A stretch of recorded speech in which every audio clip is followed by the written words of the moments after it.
Hello students, आज की इस वीडियो में आज मैं आप लोगों को आपके ए सेट के प्रश्नों का उत्तर बताने वाला हूं। तो मिला लेना आप लोगों ने कौन कौन से ऑप्शनों को टिक किया है। ठीक है, तो एक नंबर के जितने प्रश्न हैं उनका ऑप्शन को देख लेते हैं और पेपर कैसा बना है ये भी बता देना। ठीक है, तो देखो बहुत आसान प्रश्न है, बहुत ही सरल प्रश्न है। देखो चतुर्थांश वाला मैंने बताया था ना, एक प्रश्न चतुर्थांश यहाँ पे उठा दिया है। देख लो, बिंदु 2-3 किस चतुर्थांश में, ये आपको पता है ना। तो बस यही है, ये चतुर्थांश में आ रहा है। ठीक है, तो यहाँ पे इसका उत्तर जो है वो चतुर्थांश आएगा। कैसे आएगा पता है, ये दोनों प्लस रहता है, एक माइनस एक प्लस, दोनों माइनस माइनस है ना, ये वाला तीसरा में, और चतुर्थ में एक प्लस एक माइनस। तो देखो प्लस जो है ये 2 है और माइनस में 3 है, मतलब ये चतुर्थांश है। दूसरा प्रश्न देखो, बहुपद, दूसरा है बहुपद एक्स का वर्ग प्लस एक्स माइनस 12 के शून्यांकों का योगफल बताइए। तो सूत्र क्या होता है, माइनस बी बटे ए। तो देखो ये बी है और ये ए है, तो दोनों में देखो संख्या क्या है, एक एक है, तो ये एक हो गया और ये सूत्र में एक है तो माइनस, फिर नीचे में एक, तो कितना हो जाएगा, -1 होगा। तो -1 कहाँ पे है, देखो अ में, तो ये इसका उत्तर आ गया।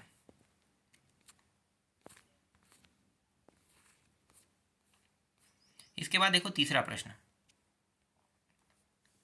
वर्ग समीकरण x प्लस 2 का वर्ग दिया हुआ है। तो भैया इसे 2 बार लिखोगे तो ये हो जाएगा, देखो x प्लस 2 और x प्लस 2 दोनों है प्लस में है, दोनों प्लस में है, मतलब क्या होगा, माइनस में। तो उत्तर माइनस में आएगा दोनों का। तो कहाँ पे है भाई, माइनस में, दोनों द में है, तो ये इसका उत्तर हो जाएगा। देखो अगला देखो, r त्रिज्या तथा h ऊंचाई वाले शंकु का आयतन होगा। तो शंकु का आयतन देखो, ये जो है ये बेलन का आयतन है, ये गोले का आयतन है, और ये वाला शंकु का आयतन, मतलब ओरिजिनल क्या होगा, यही होगा शंकु का आयतन। 1/3 पाई r² शंकु का आयतन है। इसके बाद पांचवा देखो, सेक स्क्वायर 45 अंश। 45 अंश का मान कितना होता है, तो कॉस में 45 अंश का मान कितना होगा, 1/2 होता है। और जस्ट इसका उल्टा हो जाता है, करनी 2 जो है इसका होता है, लेकिन यहाँ पे तो वर्ग लगा है तो इसका भी वर्ग कर दो, तो कितना आ जाएगा, 2। तो उत्तर 2 कहाँ पे है, सी में, तो उत्तर हो जाएगा सी। अब देखो रिक्त स्थानों की पूर्ति देख लो, है ना। तो रिक्त स्थानों की पूर्ति में देखो पहला प्रश्न क्या है, दो वृत्त सर्वांगसम कहे जाते हैं यदि उनका खालिस्थान बराबर हो। ये देखो ये सारे प्रश्न बताया हुआ प्रश्न है ना, आप लोगों से बना होगा। भुजा, जब तक के भुजा बराबर नहीं होगा तब तक के वो कभी भी सर्वांगसम नहीं होगा। ठीक है, सर्वांगसम का नियम है भुजा को बराबर होना जरूरी है, तभी वो सर्वांगसम कहलाएगा, तो उत्तर भुजा आएगा। दूसरा है, ये पिछले प्रश्न पत्र में आया था, मतलब पीछे पीछे पिछले वाले प्रश्न पत्र का है। आयकर विभाग द्वारा प्रत्येक व्यक्ति, संस्था या कंपनी को एक पहचान संख्या दी जाती है, जिसे हम क्या कहते हैं, अभी वर्तमान में उसे पैन कार्ड, है ना, पैन कार्ड। ठीक है, तो पैन कार्ड जिन्होंने लिया है उनका आंसर सही रहेगा। अगला देखो, sec square theta minus ten square theta का मान सीधा एक, इसका उत्तर सीधा एक ही आएगा। टेन स्क्वायर और सेक स्क्वायर का उत्तर एक आता है। अगला देखो, किसी रैखिक समीकरण निकाय के अनंत अनेक हल होते हैं तब खालिस्तान रेखाएं तब रेखाएं खालिस्तान होती है। तो देखो अगर दो कोई भी रेखा हो तो दो रेखा एक साथ चली जाती, मतलब एक रेखा, ये जो रेखा है इसी के, ये इस तरीके से समझो, एक मिनट में बताता हूँ। देखो इस तरीके से, अब यहाँ से रेखा क्या होगा, ऐसे जा रहा है, तो ये जो रेखा है ना, दोनों रेखा एक ही पर है, इसी को हम अनंत अनेक हल कहते हैं। तो इसको क्या कहते हैं, परस्पर समांतर बोलते हैं। क्या समांतर नहीं कहेंगे, समांतर तो दूरी बताने वाला होता है। क्या बोलते हैं, मुझे नाम याद नहीं आ रहा है, ठीक है, जिनको नाम पता होगा बता देना, मुझे नाम बस याद नहीं आ रहा है, मुझे पता है कि क्या होता है। समांतर नहीं कहेंगे, समांतर जो है ये ऐसे बोला जाता है। देखो समांतर होता है, जैसे ये आपका ग्राफ हो गया है ना, तो दो रेखाएं हैं, तो एक रेखा का ये भी ऐसे गया और एक रेखा ऐसा है, तो इसको समांतर कहा जाता है। लेकिन दोनों एक ही रेखा पर है, अनंत अनेक हल के नियम है, एक ही रेखा पर है, तो उसको कुछ बोला जाता है। ठीक है, याद नहीं आ रहा है, देख लेना, कमेंट में बता देना। ठीक है, आगे देखो, चक्रीय चतुर्भुज का एक कोण 90 अंश हो तो दूसरा, तो उसके सम्मुख कोण खालिस्तान अंश होगा। भाई 90 है तो 90 ही होगा। देखो दो कोणों का योग 180 अंश होना चाहिए, तो एक कोण का मान कितना है, 90, तो दूसरा बचा कितना, 90। तो सम्मुख कोण के नियम में क्या है, दो सम्मुख कोण है, तो एक कोण का मान दिया तो दूसरे कोण का मान क्या करेंगे, 180 में 90 को घटाएंगे। जैसे 75 दिया रहता तो 75 को 180 में घटाते तो उत्तर आता। ठीक है, तो ये भी है। ये प्रश्न ऐसा नहीं कह सकते कि ये नहीं आया, ये आया है, समझो। एक 75 वाला था ना, उसे मैंने बताया था।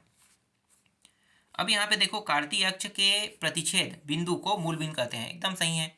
देखो ये रहा, यही है ना मूल बिंदु, तो ये सत्य है। इसको जिन लोगों ने सत्य लिया सही है। दूसरा है यदि x अनुपात y अनुपात z हो तो y मध्यानुपाती होता है, ये भी सत्य है। ठीक है, आपका दूसरा भी सत्य आ गया।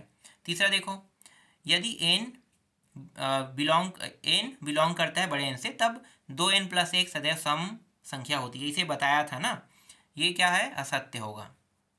जिन लोगों ने इसे असत्य लिया उनका आंसर सही है। चौथा, एक वर्ष में 4 तिमाही होता है, ये भी सत्य है। ठीक है, एक वर्ष में 4 तिमाही होता है।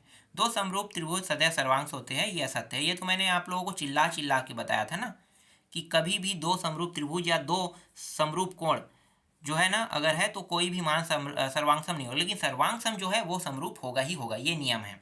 उल्टा हो सकता है लेकिन समरूप जो है वो कभी भी सर्वांगसम नहीं हो सकता। इसलिए समरूप को ये क्या बताया, सर्वांगसम, इसलिए ये असत्य आएगा। ठीक है, अब देखो छोटे छोटे प्रश्न, देखो कितना आसान आसान प्रश्न आया है, देख सकते हो। 4 10 दिया हुआ है ना, 70 10, तो सब आसान आसान है, ये आसानी से बन जाने वाला प्रश्न है। तो इसको क्या करोगे, 10 को कॉट में चेंज कर लोगे, है ना, तो ये 10 हो गया 70। ठीक है, इसके बाद 1/, क्या हो जाएगा, कॉट। पहले तो इसे कॉट में चेंज करोगे तो कॉट 70, फिर नीचे आके फिर 10 70, तो ये इसे कट के सिर्फ 4 बचेगा, यहाँ पे 4 आएगा। एकदम सरल सरल है। इसके बाद देखो 1/2 और -1/2 के समांतर माध्य, भाई दोनों को 1/, ये भी बताया था। देखो समांतर माध्य से प्रश्न आ गया 2 में, और क्या ये है माइनस में, है ना, तो -1/2 और ये 2, तो ये मान कितना आ रहा है, 0 आ रहा है ना। ये दोनों देखो घट जा रहे हैं, 0 आ रहे हैं। इसके बाद क्या है, 7 और 10 से होकर प्रवणता, इतना सरल है, मानना पड़ेगा भाई। आप लोग तो बहुत सरल सरल पेपर, मतलब इस बार तो एकदम सरल है। माध्यिका भी बताया था, देखो ये भी फंसा है ना। और सम संख्या विषम संख्या गिन लो, 1 2 3 4 5 6 7, 7 वाला तो और सरल है। 1/, क्या है, n/2 + 1 वाला सूत्र लगेगा, मतलब ये भी बना है आप लोगों से। ठीक है, अब देखो ये मूल वाला भी आ गया है, -8 और 4 वाला भी आ गया है, वाह ये भी सरल है। और देखो बेलन के आयतन ज्ञात कीजिए जिसकी व्यास 14 सेंटीमीटर, ऊंचाई 10 सेंटीमीटर, देखो ये भी फंसा है ना। मतलब पूरा प्रश्न देखा जाए तो सभी प्रश्न आए हैं। यहाँ पे क्या क्या, आद का गुणन, हाँ ये वाला बस थोड़ा सा अलग था, ये नया लिया है। ये मैं दिया हूँ कि नहीं दूँ मुझे याद नहीं है, पर ये थोड़ा सा नया लग रहा है, ले तो भी ये बना होगा इन प्राकृतिक। ये नहीं नया नहीं है यार, पुराना है, ये तो 14 अध्याय से है, मैं भूल गया था। 14 अध्याय से ये प्रश्न भी दिया हूँ, है ना, 14 अध्याय से बताया हूँ, पर ये शायद वो प्रश्न नहीं है जो मैं बताया हूँ। ठीक है, पर से समझा दिया था, ये बना भी होगा आप लोगों से। इसके बाद कौन सा है, 11वां कहाँ गया, सिद्ध कीजिए कि त्रिभुज के, ये 11वां प्रश्न है, क्या तो उन दो भुजाओं के और एक है अथवा। ठीक है, अथवा को भी देख लेते हैं, क्या दिया, सिद्ध कीजिए कि जीवा के मध्य बिंदु से मिलने वाला जीवा पर लंब होता है। ठीक है, ये भी है, इनमें से एक फंसा है अथवा वाला।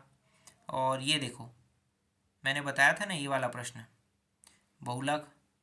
ठीक है, बहुलक वाला यहाँ पे आया है, और एक और होगा बहुलक के अलावा, क्या होगा, माध्य, समांतर माध्य। भाई 3 4 टाइप के प्रश्न हैं, 3 4 टाइप में अगर पूरा देख लेते हो ना वीडियो तो समझो तुम्हारा अच्छा नंबर आया होगा। इसके बाद अगला देखो ठोस वाला है, ये देखो ये भी सरल है भाई, दोनों सरल है, जिसको भी बना लो। पूरा चिल्ला चिल्ला के बताया हूँ मैं आप लोगों को, प्रश्नों को अच्छे से तैयार कर लेना और देख लो भाई। साधारण ब्याज वाला, इस बार मूलधन 3000 रुपये पर 5% वार्षिक ब्याज की दर से 1 2 3 4 रुपये 5 साधारण ब्याज निम्नानुसार। तो ये है आपका कौन से अध्याय से, 6वां 7वां से है ना, 7वां ही अध्याय से तो होगा, हाँ 7वां से है। ठीक है, 7वां से है, तो ये भी आया समझो, 7वां वाला है। ठीक है, इस बार थोड़ा सा बदल दिया, लेकिन देख लो ये ग्राफ बनाए होगे ना, बना भी होगा 7वां से। और ये वाला प्रश्न भी है, थोड़ा थोड़ा मान बदल दिया इसमें ना, ग्राफ वाले में मान को थोड़ा सा बदला है, फिर भी ये सरल है, इतना कठिन नहीं है। ग्राफ ही तो बनाना है, ग्राफ कैसे बनाते हैं बता दिया हूँ। और देखो ये वाला भी फंसा है, अंतः अनेक वाला, है ना, ये शुरू में पहला या दूसरा प्रश्न ही था। फिर ये 15वां प्रश्न देख सकते हो, 15वां, प्रति माह 5 वर्ष आवर्ती, देखो आवर्ती से आया है, और मैं बताया था आवर्ती या सावधि से आएगा, आवर्ती सावधि देखना। और ये अथवा वाला तो बनेगा ही नहीं, इसको मैंने मना कर दिया था। तो एक अथवा वाला ये रहता है, बीमा वाले बहुत कचरा है ये, है ना, ये कॉमर्शियल प्रश्न है, तो कॉमर्शियल वाला ना बहुत हार्ड जाता है। इसके बाद कॉमर्शियल को तो छोड़ने के लिए कहा था, छोड़ दिए हो तो ज़्यादा अच्छा है। इसके बाद 16वां प्रश्न देख लो, 16वां भी बना होगा, ये भी फंसा है ना। और यहाँ पे देखो ABBCCA 6 वाला ये भी फंसा है रचना वाला। फिर 17 और 18 है ना, 17 में एक क्या है, देखो PQR वाला बताया था ना, बिल्कुल ये भी आया है। अब एक फंसा तो और अथवा को देखने की क्या जरूरत है। देखो खरगोश वाला ऐसे ही बता दिया था, खरगोश वाला भी आ गया है, खरगोश वाला भी यहाँ पे फंस गया है ना, टिक करवाए थे। देखो यहाँ भी ये वाला प्रश्न देख लो, 10 वाला देख सकते हो यार, सब सरल आया है, बना होगा। ये ऊंचाई वाला देख लो, ये भी बहुत सरल है। ठीक है, तो सारे प्रश्न मेरे हिसाब से तो आप लोगों का ना 75 में 75 के हिसाब से पूरा आया है। तो 75 में 75 ला ही ले, ला लोग ही मुझे लगता है, और नहीं होगा तो 70 तो फिक्स है। 70 5 ही कटेगा ना ज़्यादा से ज़्यादा, 70 मेरे हिसाब से आप लोग ला ले कर आओगे।